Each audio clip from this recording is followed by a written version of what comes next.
Luar biasa, senang sekali bisa berada di sini. Saya akan berjanji sama saudara dalam 30 menit ke depan saya akan membuktikan bahwa kita menyembah Tuhan yang hidup. Yang maksud saya dengan hidup, Dia betul-betul mengasihi kita, Dia peduli dengan setiap aspek kehidupan kita, dan Dia sangat haus untuk mau berkomunikasi dengan kita. Amin. Siap saya buktikan? Siap. Oke, dengarkan baik-baik. Sebelumnya saya perkenalkan diri dulu, saya Ari Wibowo. Saya sudah 37 tahun di dunia entertain sebagai seorang aktor. Judul hari ini adalah Tuhan yang Hidup, judul kesaksian saya. Dan mungkin sebagian, saya mau tanya dulu, siapa dari saudara yang sudah pernah mendengar nama saya atau melihat saya di film atau di TV? Boleh? Banyak sekali ya. Sebelumnya terima kasih atas support dan dukungannya. Tapi yang banyak orang tidak tahu adalah bahwa sejak saya lahir di Jerman, saya itu udah ikut agama bapak saya, dan dia seorang muslim.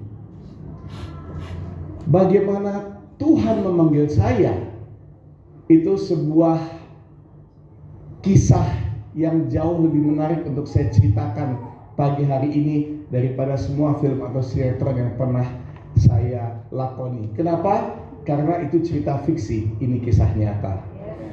Siap mendengarkan? Oke. Karena background saya sebagai aktor, saya akan membagikan kesaksian saya menjadi 3 mini series. Oke? 3 mini series, tapi saya janji nggak pakai iklan, nggak pakai apa-apa, langsung aja ya, karena waktu sangat terbatas. Kita langsung mulai dengan episode 1, judulnya Perkenalan. Untuk bisa menceritakan mujizat yang terjadi, dan ini Tuhan tuh sudah bicara sama saya langsung 3 kali dalam hidup saya. Untuk bisa menceritakan mujizat pertama Tuhan bicara sama saya harus membawa saudara jauh ke masa lalu saya. Ketika itu kita lagi sekeluarga tinggal di sebuah kota yang indah di Jerman bernama Konstanz. Di situ saya ingat waktu masih duduk di bangku kelas 3 SD, jadi ini belum pindah ke Indonesia sama sekali ya. Waktu kelas 3 SD, guru sekolahnya itu guru kelas ngajakin kita untuk kebaktian di gereja setempat.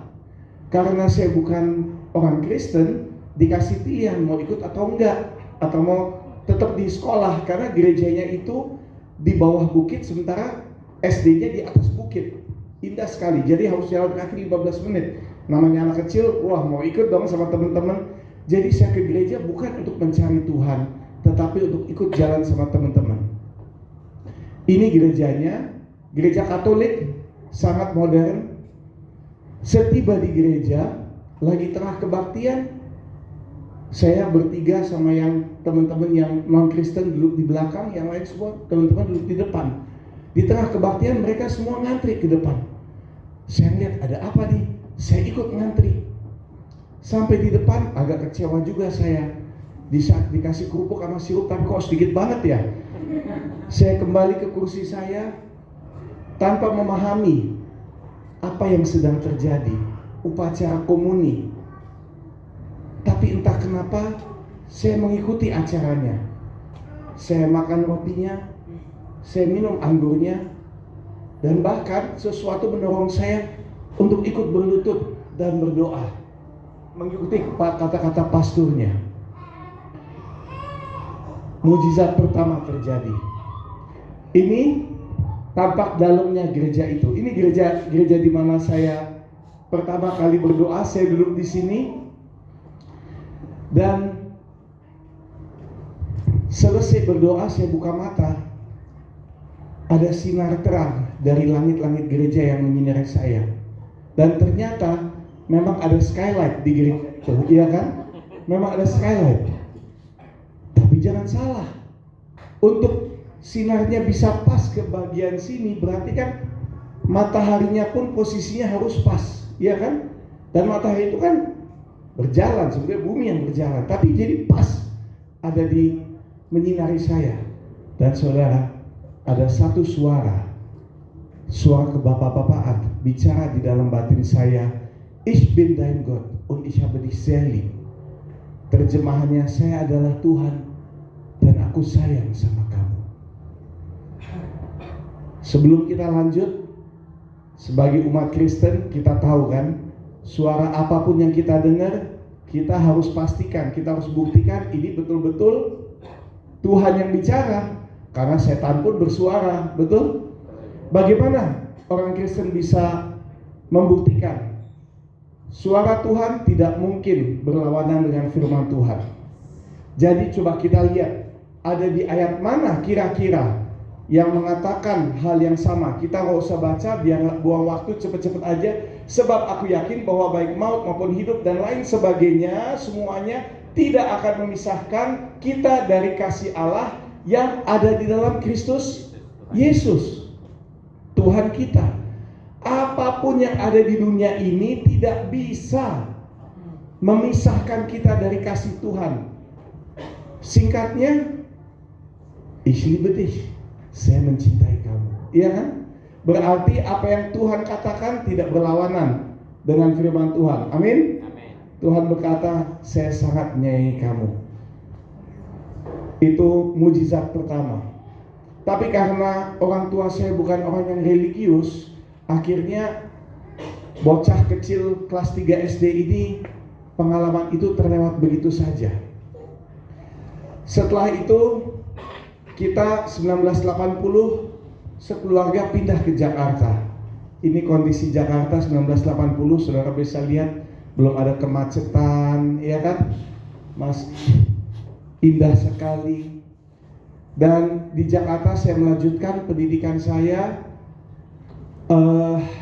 Kelas 3 SMP saya mulai masuk di dunia entertain, berawal di operet, kemudian dapat SMA jadi modeling fashion show dan lain sebagainya. Selesai SMA mulai dapat film peran utama, dari situ sinetron sampai usia 27. Dan sebetulnya saat di usia 27 itu saya udah ratusan sinetron, udah 8-9 film. Semua yang bisa saya dapatkan sebagai seorang aktor sudah saya dapatkan. Seharusnya saya puas. Ketenaran sudah dapat, dikenal semua orang. Penghargaan piala sudah dapat. Tabungan di bank semakin meningkat. Iya kan? Tapi kok kenapa saya ada rasa kekosongan di dalam hidup saya?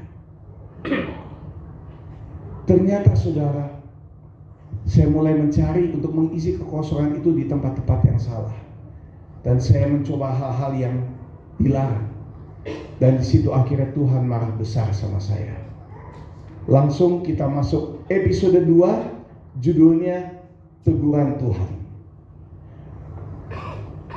Suatu malam saya masih bujang, nih masih tinggal di apartemen sendirian. Pukul 3 pagi ada sesuatu yang membangunkan saya. Ketika saya terbangun, saya lihat dari luar nggak ada suara bising apa-apa. Jam 3 pagi kan, sunyi senyap. Apa yang membangunkan saya? Tahu-tahu saudara, ada satu suara dengan penuh otoritas berkata begini. Dia bilang, ya berikut. Sebelumnya. Ya, dia cuma bilang Amsal 1 ayat 7. Kedua kali Tuhan bicara sama saya. Amsal 1 ayat 7. Masalahnya saya itu belum menjadi orang Kristen. Saya nggak pernah dengar kata Amsal sebelumnya. Jadi ya saya tarik selimut lagi, saya tidur. Pagi-pagi diingatkan lagi Amsal 1 ayat 7. Ya ini jelas ada pasal, ada ayat. Pasti ini dari Alkitab. Kebetulan pernah ada teman yang memberikan saya Alkitab. Saya cari Alkitab itu, saya hilangkan debunya dan saya buka. Saudara, betapa kagetnya saya ketika di daftar perjanjian lama ada kata Amsal. Apalagi ketika saya buka ayat ke-7, bunyinya seperti ini, kita baca sama-sama. 1, 2, 3. Takut akan Tuhan adalah permulaan pengetahuan, tetapi orang bodoh menghina apa? Hikmat dan didikan. Tuhan menegur saya dengan sangat keras. Dia bilang, Ari, jangan menghina hikmat dan didikan. Ini teguran keras kan? Hei orang bodoh. Seakan saya digituin. Saya berasa seperti ditampar, saudara. Hikmat dan didikan kita dapatnya dari mana? Firman Tuhan. Kalau dulu mesti bawa Alkitab. Kalau sekarang firman Tuhan udah di sini ya. Firman Tuhan. Jadi Tuhan bicara secara langsung sama saya, kalau kamu tidak mau bodoh, kalau kamu mau memiliki hikmat, baca firman Tuhan. Saya mau tanya, siapa di sini yang baca firman Tuhan setiap hari? Saudara yang belum angkat tangan, tolong belajar dari saya. Jangan mau dibilang sama Tuhan, hei orang bodoh. Oke? Baca firman Tuhan setiap hari. Setelah saya baca firman Tuhan, akhirnya perubahan mulai terjadi dalam hidup saya. Karena dengan membaca saya jadi mengerti karakter Yesus Kristus. Iya kan? Dan saya suka dengan hikmat yang dia berikan, yang dia ajarkan. Dan saya mulai terima Tuhan Yesus sebagai juru selamat saya. Dan saya membuka pintu apartemen saya, membentuk sel group. Ini sel group KTB, dulu namanya Kelompok Tubuh Bersama Kintamani. Kintamani itu nama apartemen saya di Jakarta. Saya membuka pintu, kita semua belajar dasar kekristenan. Akhirnya saya dibaptis. Dan saudara mau tahu, kekosongan yang selama ini saya rasakan diisi dengan sukacita. Amin. Kita beri tepuk tangan yang meriah buat Tuhan. Karena saudara, dengarkan baik-baik, yang mungkin masih merasakan kekosongan di sini, jangan coba cari dengan kekayaan, jangan coba cari dengan hal-hal yang duniawi, karena itu gak akan bisa mengisi kekosongan ini. Sebab apa? Kita ini kan makhluk ciptaan Tuhan. DNA kita itu sudah ada hubungan dengan Tuhan. Dan kalau hubungan itu putus, kekosongan ini akan timbul. Dan apapun hal-hal duniawi, segala uang, segala kekuasaan, segala pacar atau suami atau istri atau apapun gak akan bisa mengisi kekosongan ini, kecuali hubungan pribadi dengan Tuhan. Amin. Karena gosipnya mulai menyebar, wah Ari Wibowo pindah agama, apalagi dari agama mayoritas ke agama minoritas. Akhirnya banyak gereja yang mulai mengundang karena jemaatnya pengen dengar apa yang terjadi sama Ari bisa berubah, iya kan? Dan akhirnya aku mulai ditawarin kesaksian. Pertama di dalam kota, kemudian keluar kota, kemana-mana, sampai ke mancanegara, udah keliling dunia. Dan akhirnya 2004 saya diundang ke Melbourne, Australia. Setelah pelayanan hari Minggu di sana, pendetanya dia bikin barbecue. Dia bikin barbecue bersama dengan jemaat-jemaat di sana. Ya, berikut barbecue. Oke. Dia bikin barbecue, saudara, dan di situ saya interaksi santai dengan jemaat-jemaatnya di situ, ya kan? Di situ saya kenalan dengan seseorang yang 2 tahun kemudian menjadi istri saya. Dan kami menikah bahagia selama 17 tahun. Dan sekarang kita masuk ke bagian yang sebetulnya episode terakhir, episode ketiga. Ini bagian yang sebetulnya enggan untuk saya ceritakan. Dan ada ketakutan juga. Enggan karena ini masih menyisakan luka batin yang sangat dalam. Dan ada ketakutan juga karena saya tidak mau kalau ada sebagian dari saudara yang menganggap, ini mah Ari cuma mencari pembenaran diri, cuma mencari panggung, meminta validasi. Maaf saudara, saya datang ke sini, jangan lihat saya sebagai Ari Wibowo sang aktor. Saya datang ke sini sebagai ahli wibowo pengikut Yesus Kristus. Amin. Dan saya sudah berjanji sama Tuhan, saya akan bersaksi akan kebesaran Dia di dalam hidup saya. Jadi, terima kasih. Jadi apapun yang saya katakan hari ini adalah fakta, tanpa melebih-lebihi, tapi banyak yang dikurang-kurangi karena saya harus menjaga perasaan orang lain juga, ya kan? Yang dikurangi hal-hal yang baik, bukan hal-hal yang negatif. Maaf, yang dikurangi hal-hal yang negatif. Episode ketiga judulnya penyertaan.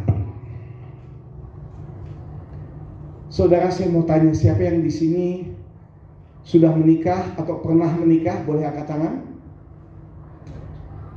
Lumayan banyak. Yang belum nikah? Sedikit ya, yang belum menikah. Nah, buat yang sudah menikah atau pernah menikah, dan juga buat yang belum menikah, ini boleh menjadi pembelajaran. Kita semua itu kan masuk ke dalam sebuah pernikahan pasti dengan tujuan yang mulia, iya kan?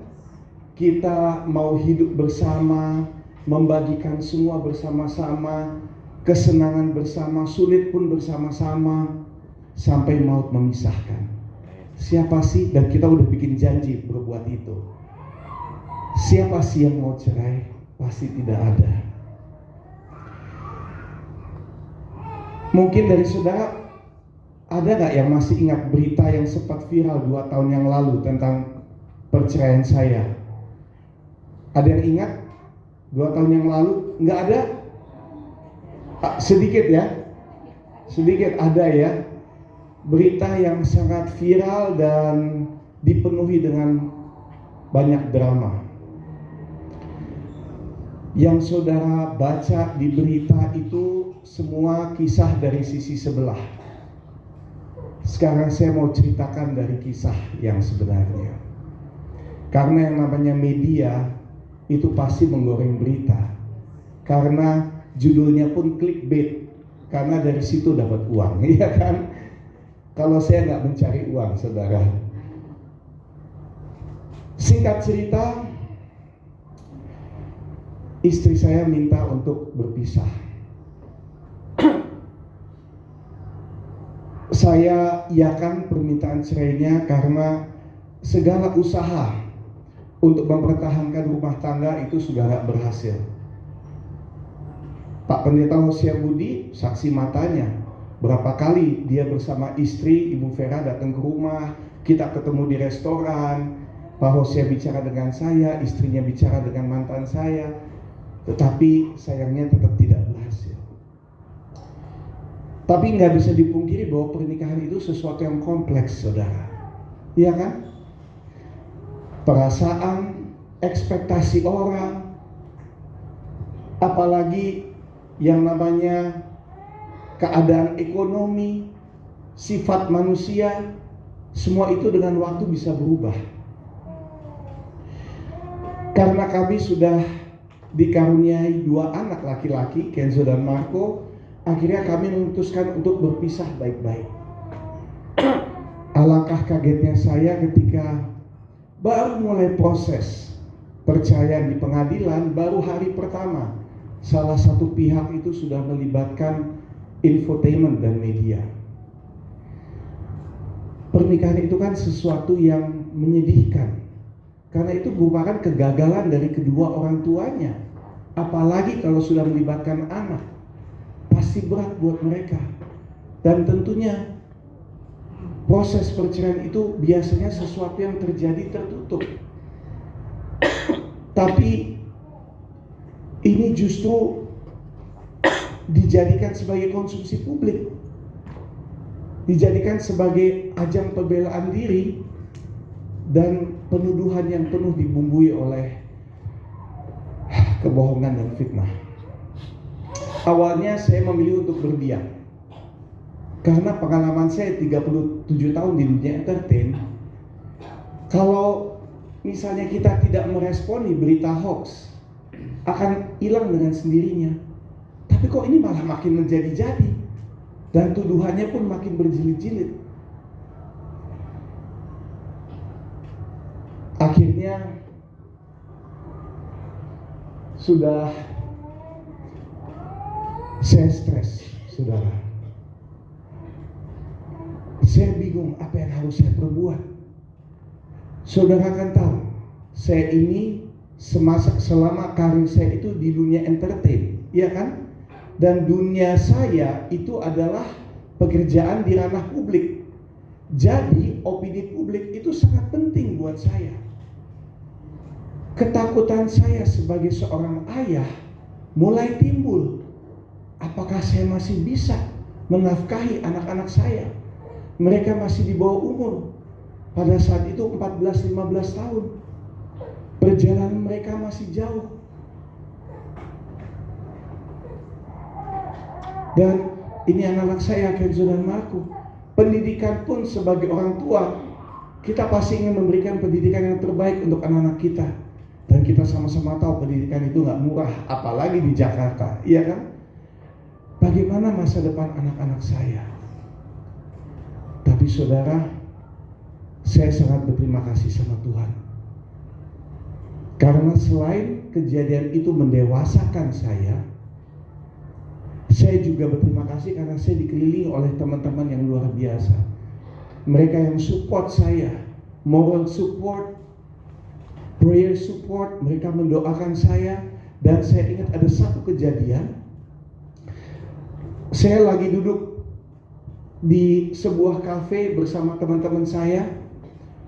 Ini siang hari, kafenya juga lagi rame, restoran ya, lagi rame, bukan kafe, restoran. Dan akhirnya teman saya, mungkin saudara juga kenal, Daniel Mananta.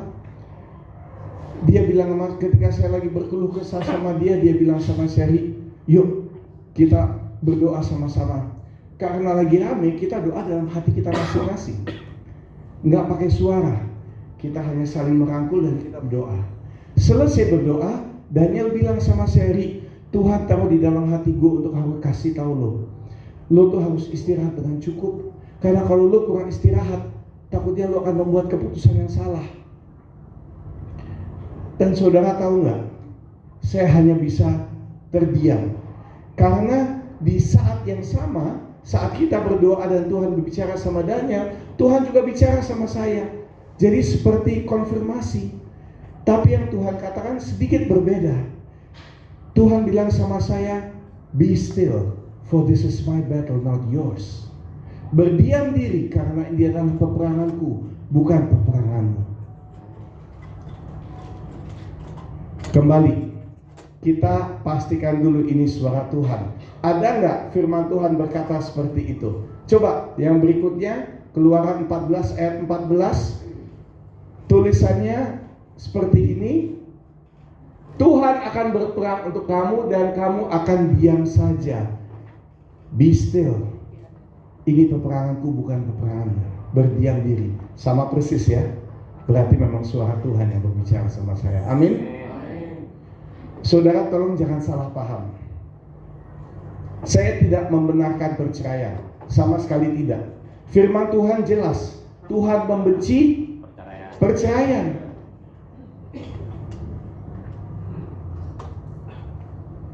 Saya juga tidak mengatakan bahwa Tuhan itu hanya ada di pihak saya, tidak. Ya kan? Tapi kan ini kesaksian saya. Saya hanya bisa menceritakan pengalaman saya. Mudah-mudahan mantan saya pun mendapatkan pengalaman yang sama dengan Tuhan. Amin.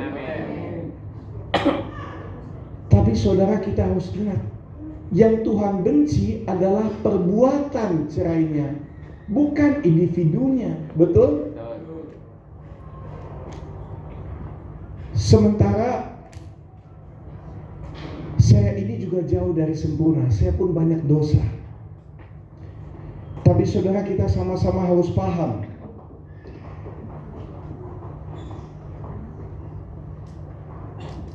apakah perlu kita saling menghakimi satu sama lain. Dan ketika saya lagi proses itu, penghakiman, penuduhan datangnya bertubi-tubi, saudara. Semua orang percaya dengan berita pihak satunya, dan semua menyerang saya di sosmed, termasuk saudara seiman sekalipun. Saya dituduh sebagai Kristen palsu, kesaksiannya sia-sia, dan banyak hal lagi. Saudara tahu gak kalau penghakiman itu murni milik Tuhan? Ulangan pasal 1 berkata seperti itu. Kita umat Kristen tidak punya hak untuk menghakimi. Bahkan firman Tuhan juga mengatakan, sebagaimana engkau menghakimi orang lain, dengan standar yang sama engkau pun akan dihakimi. Betul? Matius pasal 7. Jadi saudara, janganlah kita seperti orang-orang itu. Apabila kita melihat saudara seiman atau saudara tidak seiman sedang bergumul, sedang kesulitan, apa yang harus kita lakukan?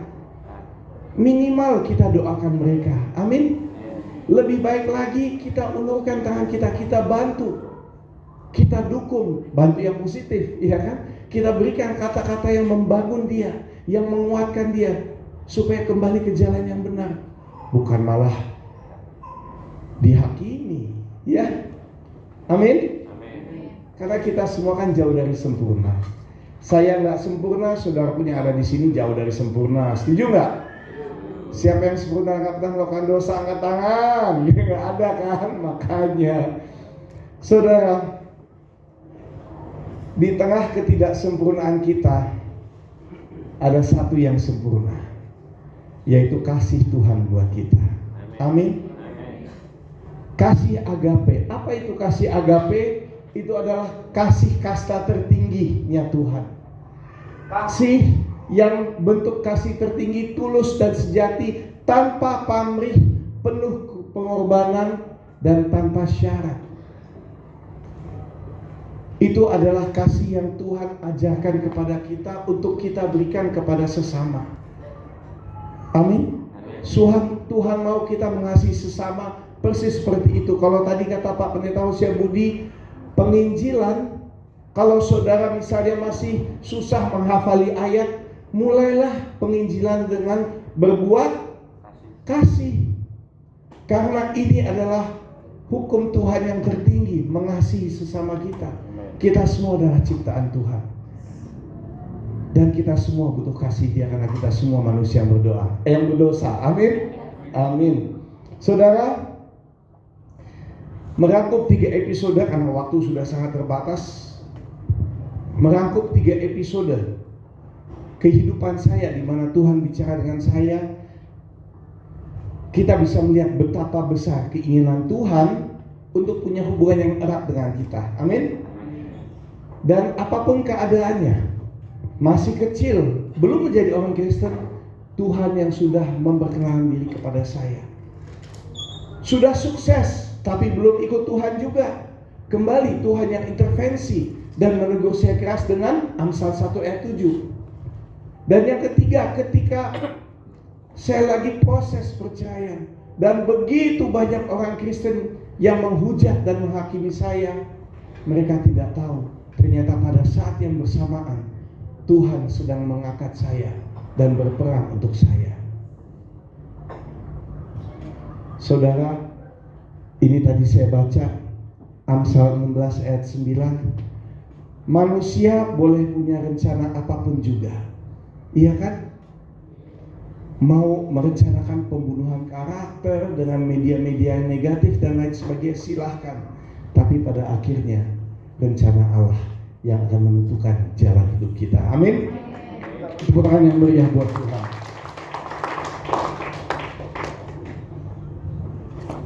Saya rasa saya sudah berhasil membuktikan kepada saudara kalau kita menyembah Tuhan yang hidup.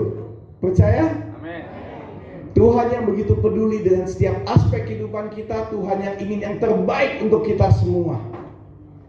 Dan yang terakhir, berikut, apapun peperangan atau pergumulan yang mungkin ada di hadapan saudara atau yang saudara sedang hadapi, berserahlah dan hadapilah dengan kasih, sebagaimana yang Tuhan sudah ajarkan. Sebab hanya bersama Tuhan kita akan menemukan kemenangan yang apa? Kemenangan yang sejati. Tuhan Yesus memberkati saudara.